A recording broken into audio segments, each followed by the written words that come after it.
from 9th Avenue all around 16th Street up through 8th Ave to on the other side. Like it was a crazy line trying to get in. Damn right. It was because of the porno. Was I at least home? You were better than them for sure. Like Miami. Hey there, it's me, Roxy Cottontail. You might know me as a DJ, artist, designer, and New York City party promoter, or from my bunny logo. I'm putting all that on the table and writing about the years that transformed music and the New York City scene. I've interviewed 250 friends and colleagues I admire. I ask all and reveal all. Please join me in the tales to rediscover the 90s and the Y2K magical landscape of music, art, technology, and streetwear. This is Roxy's Tales. Tell me who you are. I am Jeremy Asgari. I've done Nightlife for 15 years, and it's brought me the blessing of a network, of an amazing network. I mean, great people, many opportunities presented to me. Got to be creative, which was very necessary for me. I love having a creative outlet and throwing parties, weekly parties for years. You have to be really creative because you're you have to make, your job is to make each party feel unique. You have to market it that way, promote it that way. And after doing that, 4 days a week, 5 days a week, sometimes 7 days a week for years, I mean, you have to get really creative with your angles and your messaging. So I think it prepared me for, anyone who's been in that position is prepared to be able to market and promote any product or anything, especially if they're passionate about it. And I got to be passionate about what I'm working on. Otherwise I suck at it. Yeah. My guest this week on Roxy's Tales is Jeremy Asgari, club promoter and host of New York City Nightlife during the Y2K era of Clubland with his company Socialight Entertainment. Jeremy and I created many events. He's one of the realest ones, and the respect runs deep. Driven to build community beyond nightlife, his vision extends now with Outsiders New York. Jeremy's brand building and dedication to the celebration of life inspire me beyond. Please enjoy my convo and bunny, Jeremy Asgari. So how did we meet? I don't remember how we exactly met. I have memories of us meeting at Lotus. And I remember my brother saying that we should link up because my twin brother, Matt, you guys went to college together. And I think his ex-girlfriend, her dorm room was across the hall from yours, right? We had graduated from the dorm room, and we had moved into an apartment building. Excuse me, your apartments. This was early on. I'm going to just... Yeah. That was that it? What was that, a PM? PM. Yes. Because I remember booking Clever through, I forgot who I booked him through. Caleb? Yeah. Caleb was his manager then. But I mean, somebody introduced me to him, okay. and you co-signed it, which gave us the ability to book with promoters that had no idea who was hot or not. So I remember, and I have stories about that. Like, okay, there was a lot of promoters that I worked with that had no idea about upcoming music because they were just promoters, right? They were about the dollar, right? So when they looked at people like you and sometimes me to book our acts, and I remember one time Damon, legendary Damon, it was when I was in Hero Ballroom on a Saturday, like the peak of Hero Ballroom, and he reaches out and says a friend of his wants to perform at Hero Ballroom on a Saturday. Can you try to get my partners to book her name was Lady Gaga, and so I go to my partners at the time and I tell them, there's this girl who's a performer, she's got this song out called Poker Face. I think that was a song, the first single. I reach out to the partners and they're like, you know what, I don't think that's gonna be right for our crowd. These guys are banking on, we had a good balance in the crowd. We had like the cool kids, we had the downtown kids, but the people who really spent the money were like the Bridge and Tunnel people. It was a Saturday night. So they didn't want to put off these Bridge and Tunnel folks by booking this unknown artist named Lady Gaga. And a month later, she'd blown up. Just a month, she'd blown up. She's all over the radio. And the partners reach out to me like, hey, can you see if she'll perform now? I'm like, guys, I doubt it. I'm going to ask anyway. So I asked Damon. And Damon was like, he gives me the look. He's like, I'll ask. But like, we already know, like we shut her down when we could. So they get back to her and she's like, yeah, I'll perform, but this time it's $50K. Like, so, but thanks to that, and I threw it in their face many times, like, guys, let me book this artist. And whenever they gave me a little, resistance about it, I always brought up the Lady Gaga thing. And every time I brought it up, I always got to book the artists. I booked like Adam Tensta. I booked the Retro Kids. You know, we booked acts that you brought in. I mean, there's so many I can't even remember. Where were you going to? Where were you out in, and how did you get into nightlife? I started going out a lot because I just loved going out. And I remember I threw myself my 23rd birthday party through a promoter. It was like, you know, if you bring 20 people, you get a free bottle of really crappy Prosecco. They call it champagne. So I ended up doing it at this place called Envy. And that was down Way, right? Yeah, it was on Spring Street, exactly.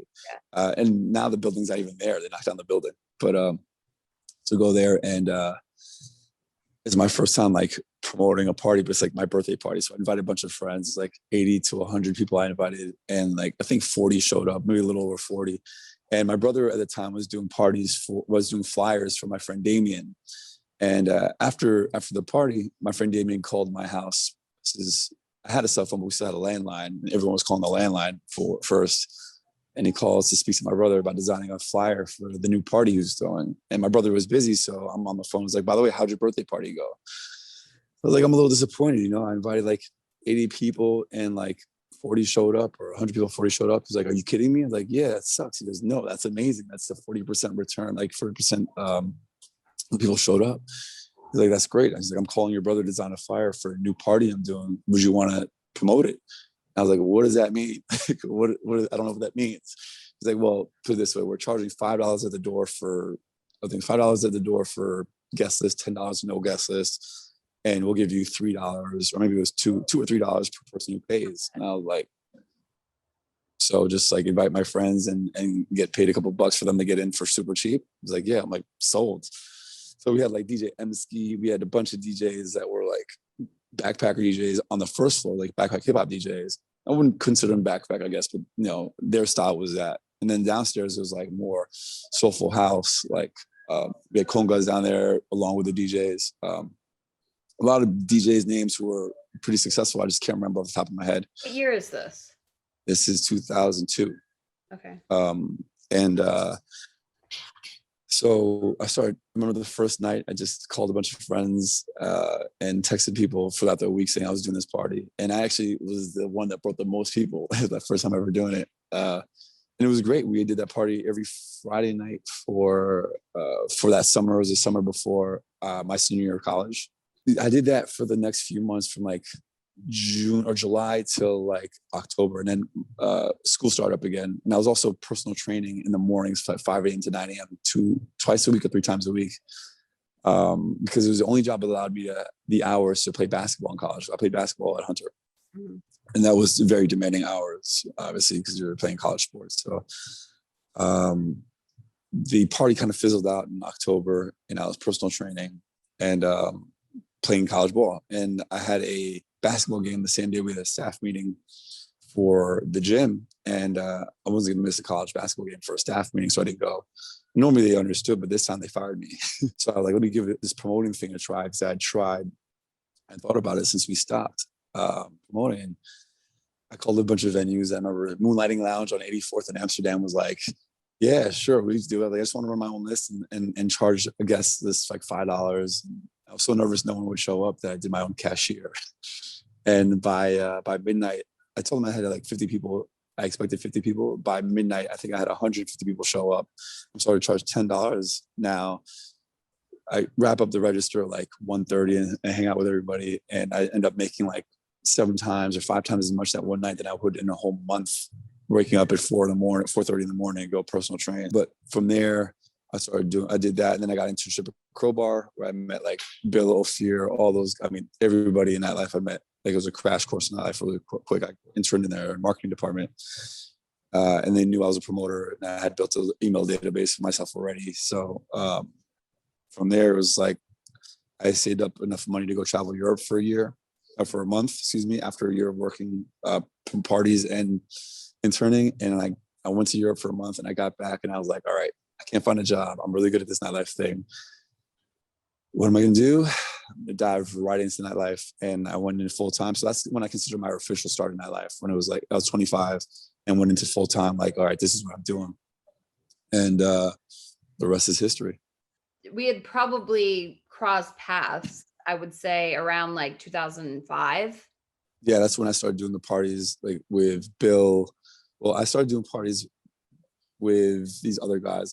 My friend should put me in touch with like Daniel Lara, Auto 8. We were doing like the Cellar Bar, and I started doing more like Friday, Saturdays, and then I gave Wednesdays a try. I didn't think I could do it, but that was with Bill and Ophir at Lotus, and that's when when I realized I can do a weekday party, which when you haven't done a weekday party, thinking you can pull people every week, every day, in like the middle of the week, is intimidating. But once I realized I could do it, then like it was all up. It was all up and up from there for sure. I'm looking for. Well, this is Lotus. This was I think 07. Yes. We met 05-ish. Yes. But I think it was on the stairwell at Lotus, and my brother might have been there. He was like, you gotta meet Roxy. And then Bill also was like, you gotta meet Roxy for some reason too. Yeah. So you had heard about me before you met me? Oh, of course. I mean, you were doing all the cool downtown parties, and I was wanted to do a variety of parties. So I wanted to do the fancy parties. I wanted to do the hood hip hop parties. I also wanted to do like the cool downtown parties, because I also, having skated when I was in high school, being into hardcore, being into every kind of scene, I wanted to do the parties that reflected all those scenes as well. So downtown scene was epitomized by your parties. Why did you ever host at Sway for me? If I did, it was just like coming down with some people, like hosting a table for you. Yeah, I can't find anything where it says hosted by you. I feel like this is something I harassed you for, and you would never do it for me. I think we did. I think I did it, but like on like out of love, but it wasn't like official tissue, Yeah, I couldn't afford you. You always had something, so you didn't want to get your crowd out on Monday. You were doing I was Sundays doing Mondays at Sway. That's right. Exactly. That's what it was. It's like you didn't want to exhaust your crowd on a Monday when you had Tuesdays and Wednesdays and Thursdays or Fridays and Saturdays and sometimes Sundays too. Yeah. Like who were you meeting that you were like, this is where I need to be, this is who I need to know, this is what I want to do? I mean, there's a lot of moments. I mean, every moment is integral into somehow changing a little bit of direction, right? But working with Bill and Ophir for sure, because that went from me doing parties that weren't like the coolest not coolest, but didn't have the big names on, to doing parties with big names, kind of legitimizing me as a promoter.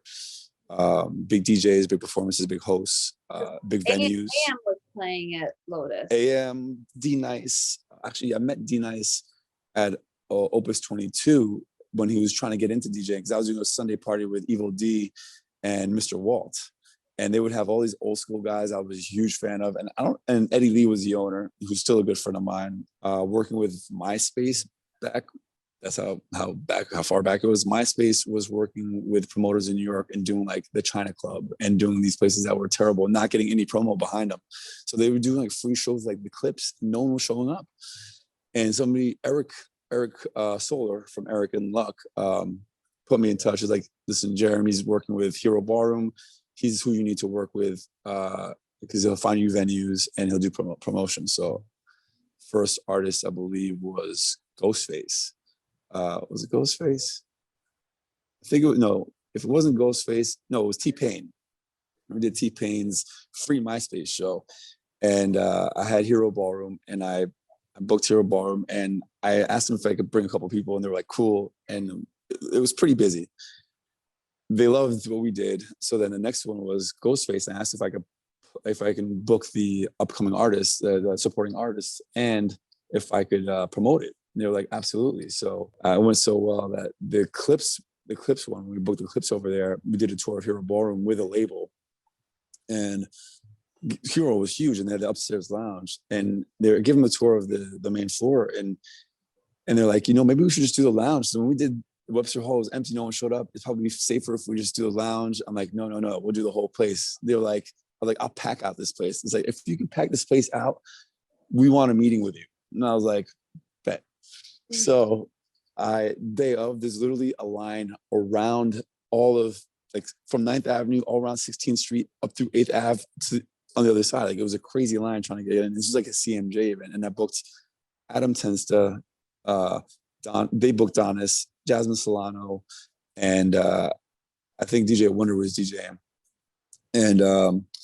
And they were giving me like a hard time about booking Adam Tensta.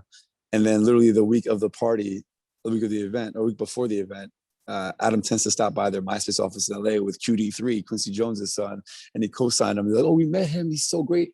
Yeah, we're glad you booked him. I'm like, yeah, now you need a QD3 to co-sign. You wouldn't take my word, but it's all good. Working with brands is kind of what is separating me from a lot of other people. Being able to do outsiders, for that matter, has been pivotal. Working with brands let us launch in the first place. So if you have a really creative idea, a great product, and are genuine, because if I was, a piece of shit, they wouldn't sign on for it. If you have all these elements together, people will work with you because they like the idea. It's fun and it's nostalgic, and that was a key moment for me for sure. And how did you meet Adam?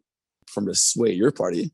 So we went to your party, and he performed. And when he was done performing, I went up to him and I was like, "Hey, is your manager here? I'd love to talk to you about booking you," because I was doing all the MySpace music events at the time.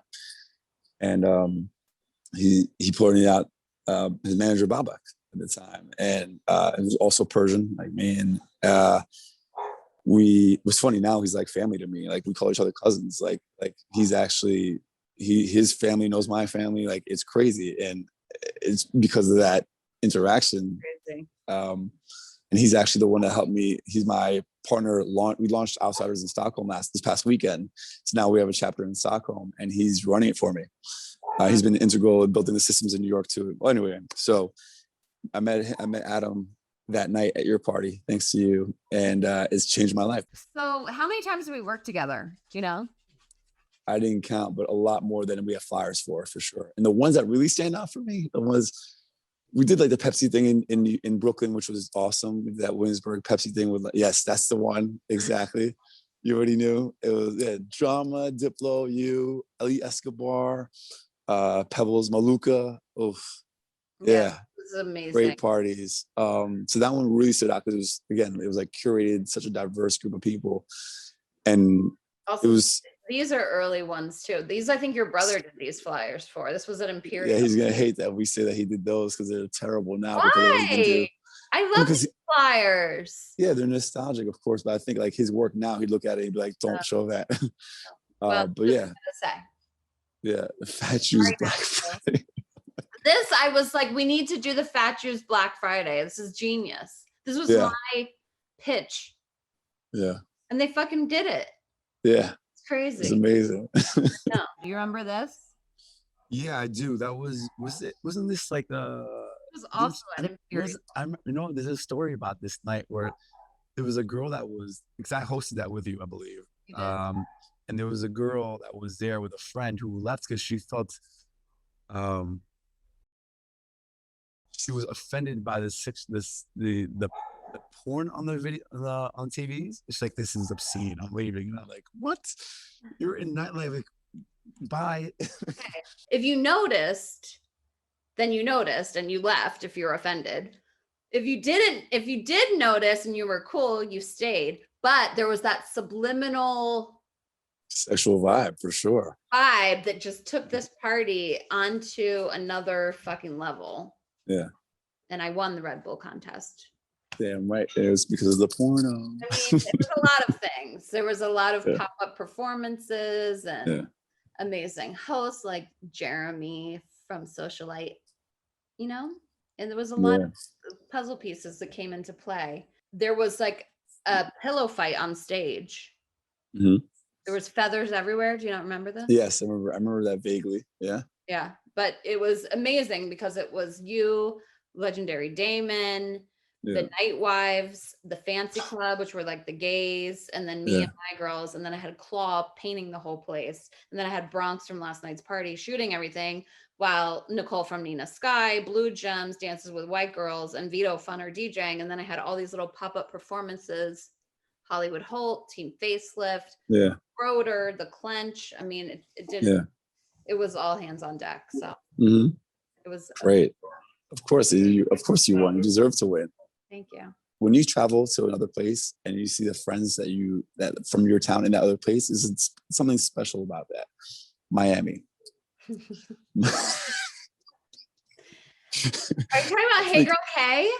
I think on the rooftop, was it rooftop pool? The Ganser part, yes. Yes. And I think like maybe people like Pebbles and Paloma might want to forget that party, but it was Yeah, it was I recall. it was daytime party. It was during the day, and people were blackout and naked in the pool. And I'm not gonna go into detail, but it was just like crazy parties. And I didn't partake in any of that. I was just like observing everything. I was watching because we got there late, and not late, but like towards by the time we got there, everyone was done.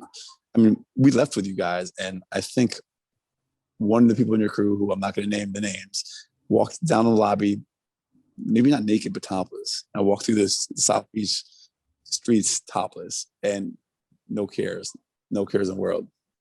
I'll never forget that one. I showed up and everyone was gone. Like the lights were on, but nobody was home. Was I at least home? You were better than them for sure. Like, so you don't know how many times we worked together, and I don't either, because I didn't even know that you were hosting Lotus on Wednesdays, and our time there probably overlapped. And on top of the Lotus ones, it's probably like PM Sundays and then other weekly parties where we did stuff for like Soul and all these other people that we didn't account for because they weren't necessarily us combining and doing something. It was like us working with another promoter, Yeah. Or DJ. Did I introduce you to any new genres, artists, or DJs that you previously not known? Absolutely. I mean, you didn't necessarily introduce me to Adam Tensta, but you did in a way. Diplo, Chromeo, A-Track, like all of Fool's Gold.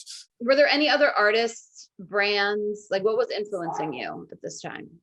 It depends. I had different like eras, right? So there was the era of when it was like the Neptunes were big in nightclubs, and it was like still very popping bottles, baggy clothing.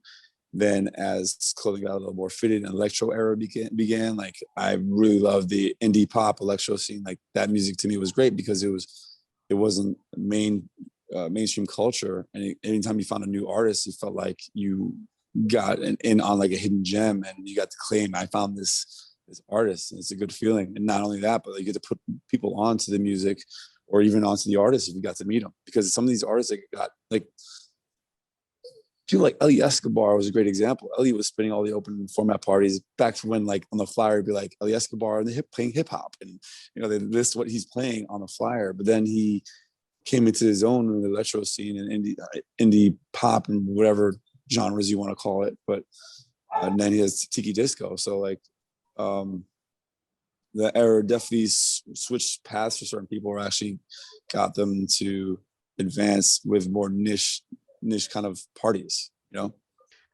you have any iconic interactions from DC? Nightlife? Yes. I mean, a ton. But I remember one, I was thinking about this the other day because I passed an advertisement with her on it. So I was hosting the Bunny Child party with D-Nice at Kane.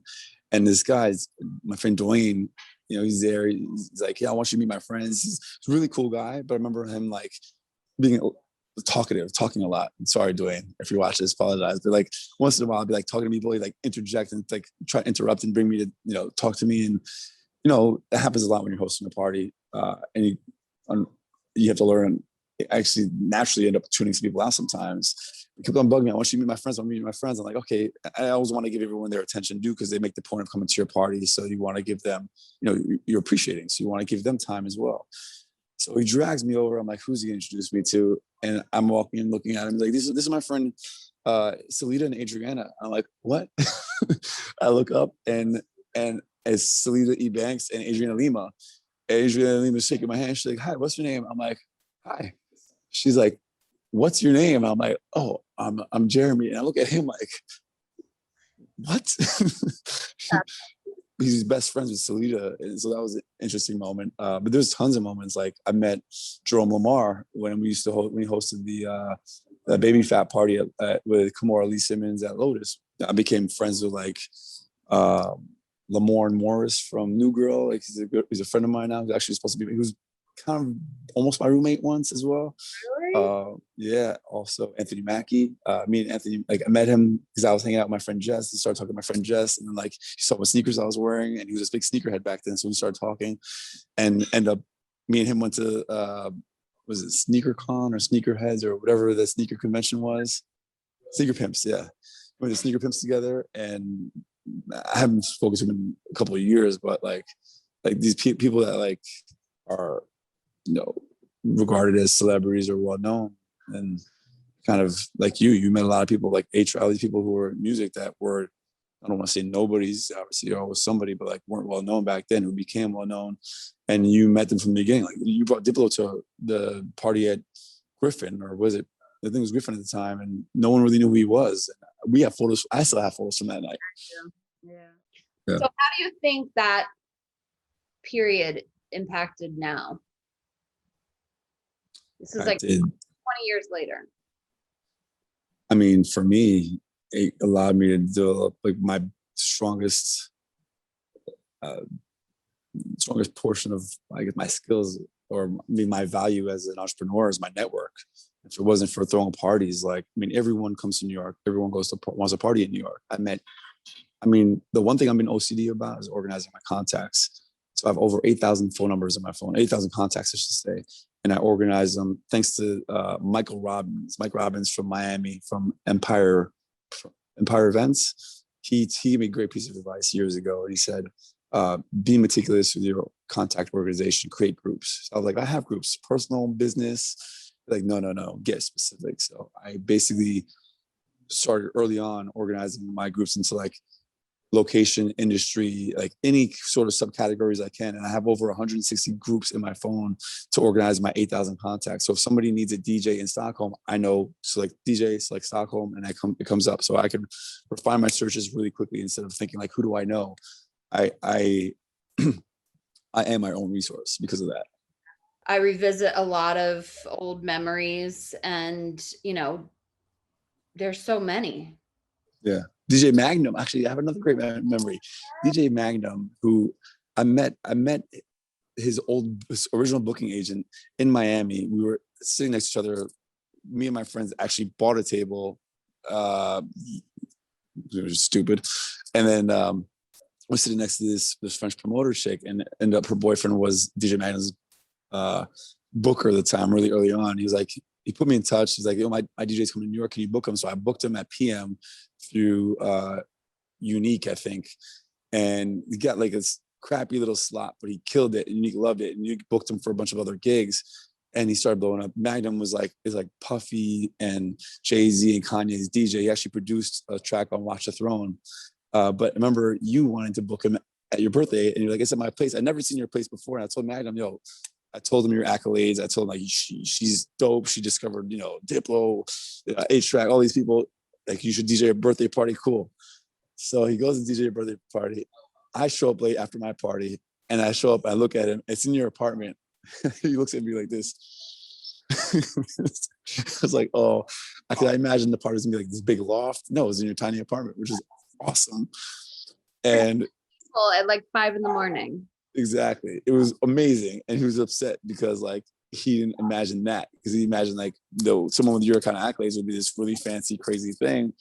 And looking back, like the people who were there till 5 a.m. were people like whose names were dropping here. But it was in your tiny apartment in Murray Hill. And he's DJing and like in the corner, like by your bed on carpeting. Like, it's just amazing. Those are the stories that are great to me. Like people that we've booked.